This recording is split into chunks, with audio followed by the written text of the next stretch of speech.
Voilà. On ne se moque pas, il y a forcément eu une confusion, voilà. Il a confondu le blues et la blues, voilà. Alors, c'est pas bien grave. En tout cas, Joyce Tapé, il faut dire qu'elle est auteure, compositeur, interprète et bassiste ivoirienne. Elle fait du blues africain, elle a à son actif 3 albums. Et le 4e, il est en préparation. On l'aura très, très bientôt. Et Jean-Philippe Porchereau, lui, il est le maire de Doisieux, voilà, programmateur de All Blues Club. Il accompagne Joyce Tapé à titre de représentant de l'association Benkadi Joie Production.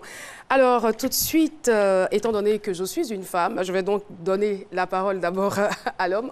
Bienvenue encore à vous sur ce plateau. Alors, Jean-Philippe Doisieux, vous êtes maire, on va dire, d'un village Doisieux. Nous ne connaissons pas très bien ce village de la France. Alors, en tant que maire, en tant que premier administrateur donc, de la ville, que pouvez-vous nous dire, que pouvez-vous dire de cette ville, de sorte à nous donner envie d'y aller? D'abord, merci de nous accueillir. Je vous en prie. Alors, le village de Doisieux, effectivement, oui, c'est un petit village rural de 850 habitants qui est situé dans un cadre majestueux qui est le parc naturel régional du Pilat, qui s'élève jusqu'à 1400 mètres d'altitude. C'est un village donc de moyenne montagne. C'est un village qui a ses origines qui datent du XIIe, XIIIe siècle. C'est un village qui a encore des vestiges de l'époque médiévale, dont une tour carrée qui était d'ailleurs l'ancienne mairie du village. C'est un village qui est reconnu pour ses activités sportives, telles le VTT, le canoë-kayak, la randonnée, l'escalade. Donc chaque sportif peut y trouver son compte.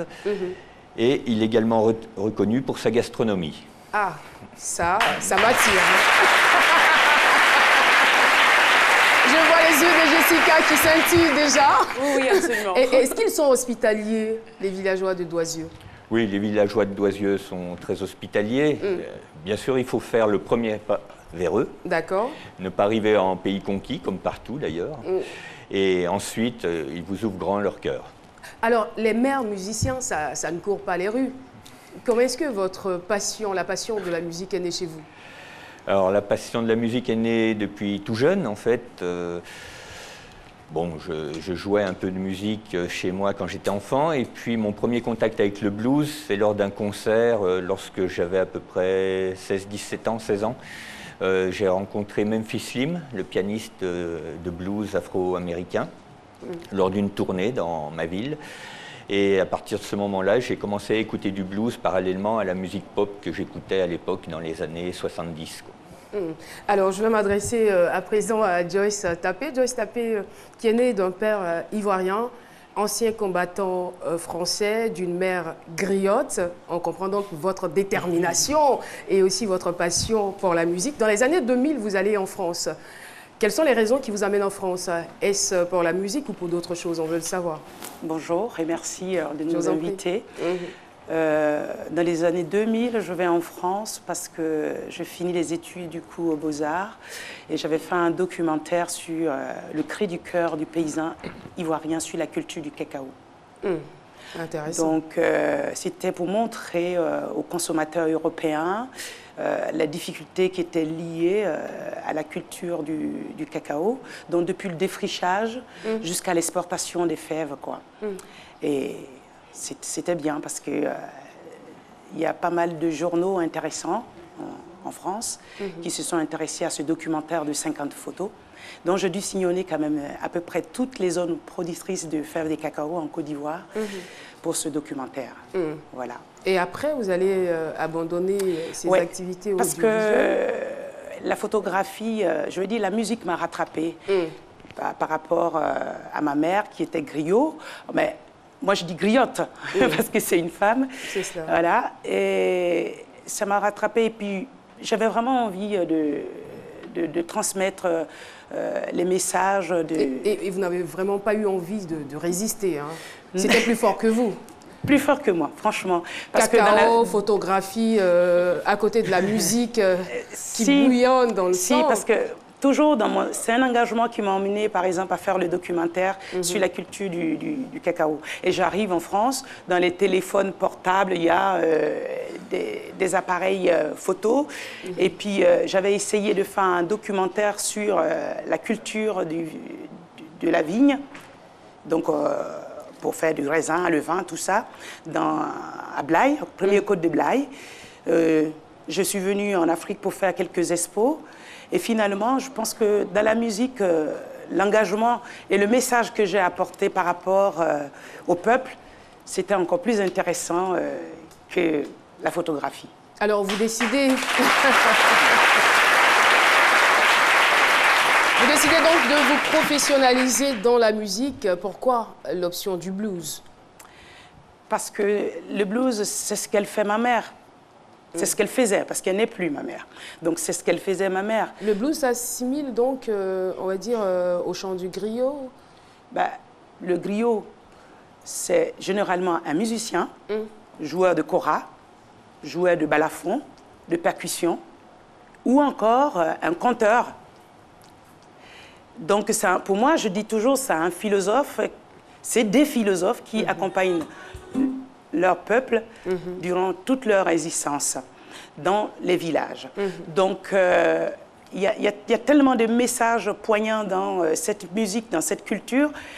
Et dans mes recherches personnelles, quand on dit blues, c'est connotation américaine. Mais le blues, il est africain avant d'être américain. Avec l'accent qui va avec. N'est-ce pas? Alors, monsieur le maire, comment vous avez rencontré Joyce Tapé? Alors, par le plus grand des hasards, puisque comme je programme la saison culturelle du All Blues Club, donc j'avais décidé de faire venir Joyce Tapé suite à un contact que j'avais eu de l'association Benkadi Joie Production. Et suite à ce concert, nous avons discuté pour qu'elle puisse intervenir dans les écoles de mon village. Donc ça s'est passé sur une semaine, enfin 5 jours d'intervention dans les écoles, avec restitution d'un concert avec les enfants en fin de semaine. Et tout ceci était dans le cadre d'une semaine sur le vivre ensemble. Donc c'était pour apprendre aux enfants de notre village à s'ouvrir à d'autres cultures. Et devant le succès de cette manifestation, donc, nous sommes restés en contact, nous sommes restés amis. Et elle m'a proposé de l'accompagner en Côte d'Ivoire pour me montrer ce qu'elle faisait également dans les écoles de Côte d'Ivoire, et d'Abidjan en particulier. Joyce Tapé a un talent fou, un talent exceptionnel. Malheureusement, elle n'est pas très connue dans son propre pays. Du côté de la France, c'est vrai, on la connaît bien, mais ici, un peu méconnue quand même. Qu'est-ce que vous pouvez dire aux téléspectateurs qui la découvrent peut-être? Alors c'est vrai que bon, personne n'est prophète dans son pays, on va dire. Mais Joyce Tapé, depuis qu'elle s'est installée en France et qu'elle fait de la musique, a toujours mis un point d'honneur à faire connaître la culture africaine et la culture ivoirienne en particulier. Et ça, c'est tout à son honneur. Et donc...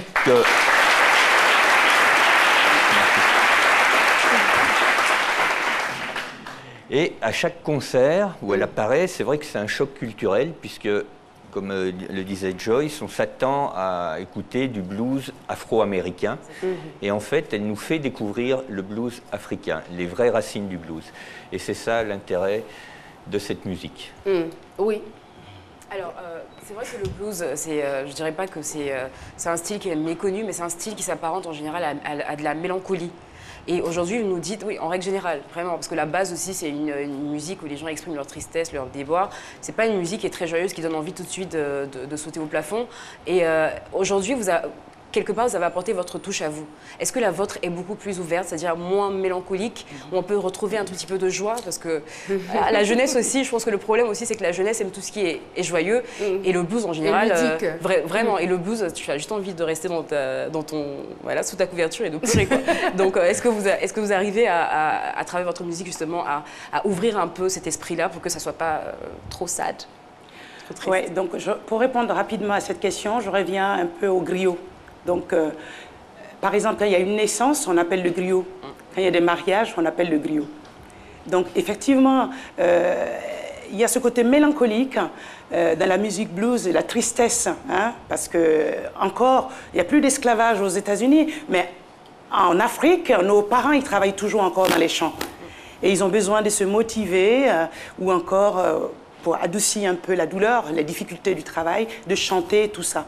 Mais à côté, oui, il y a des moments de bonheur. Il n'y a pas que les travaux champêtres qui sont difficiles. Hein. Il y a tout. Ouais. Ouais, il y a tout. La Et donc, vie même n'est pas facile. et donc, oui, on essaye d'apporter, de ramener ce côté festif. Hein, et ce qui est intéressant, c'est que ils ont l'obligation, donc je parle des griots, de transmettre leur savoir à n'importe qui. Donc, moi, ce que j'aime aussi avant tout, c'est le métissage. Briser les barrières, briser les frontières et transmettre cette culture à tout le monde. Donc, sur scène, je suis avec des Français et ça peut sonner, hein, ça sonne, mais ça sonne grave. Ah, je peux imaginer. Alors justement, pour revenir à la question de Jessica, qui voulait savoir si votre blues, votre façon de pratiquer le blues a une particularité ou une façon de pouvoir intéresser les plus jeunes. Je ne sais pas si vous avez trouvé le filon parce que aujourd'hui, vous avez fait le choix de transmettre cette musique aux plus jeunes. Pourquoi ce choix et comment faites-vous pour les appâter? Je prends juste l'exemple de l'Europe. Quand j'arrive, ils marchent sur des œufs. Et quand je pars, ils pleurent.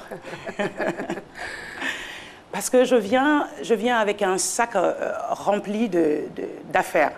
Et je leur distribue ça. Par les compositions, des mélodies. On en a tellement de mélodies ici chez nous. On peut en les avoir rythmes. Quelques-unes. Nanyo nanyo nanyo nanyo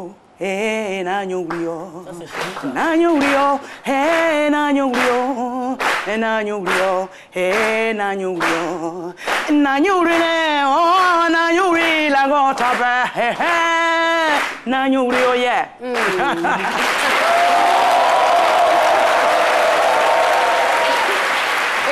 Et vous ne chantez pas seulement qu'embêté. Ah ouais. J'adore les langues ivoiriennes et les langues africaines. Elle est polyglotte, notre invitée. Ah ouais. Ouais, en malinké, ça donne quoi? En malinké, nanyouri, ça veut dire nkunguro, c'est non, non, je veux dire que si vous chantez, par exemple, si vous faites du blues, chantez en malinké. Je dis... Mbara chama chana kana senya tugu kono Aminata nterimuso ani sogoma Aminata ala yinyemanse ala yinyemanse Abefo ouais.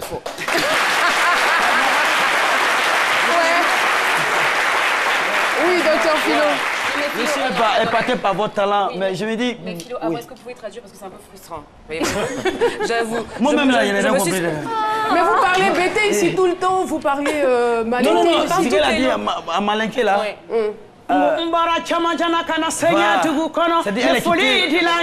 Voilà, elle le vient de très loin. C'est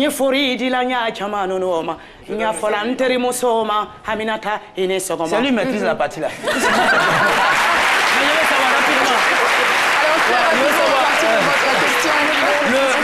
Le premier contact, je meurs de curiosité avec les enfants de la ville de Doisieux. Voilà.